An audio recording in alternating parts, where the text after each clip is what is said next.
Hi there. Today we're going to take a look at how to do cleaning cycles on an Epson XP-5150. This is nice and simple and can be done from the printer. So from the home screen of the printer we use the arrow key to get ourselves along to maintenance. Then we press OK to go into there. And printhead cleaning is the second option down. So we press down, then OK again. Now these printhead cleaning cycles do use up a fair bit of ink as they physically push ink through the printer's printhead to dislodge any dried or congealed ink in there. So if you're unsure whether they are necessary, I'd recommend doing one of the printhead nozzle checks from the previous page to make sure you're not wasting your ink. But if you want to do the clean, just press OK. And this will take your printer just a couple minutes.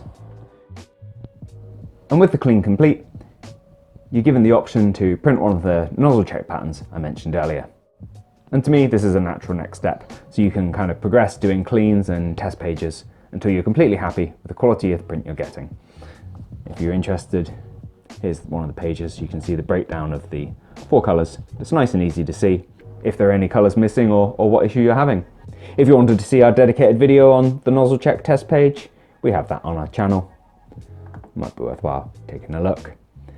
If you've done the nozzle check and you don't notice any print quality issues, might be worthwhile taking a look at the printhead alignment, which is more for like getting dark lines or overlapping or like fuzzy looking patches where there's colour around the edge of things you're printing.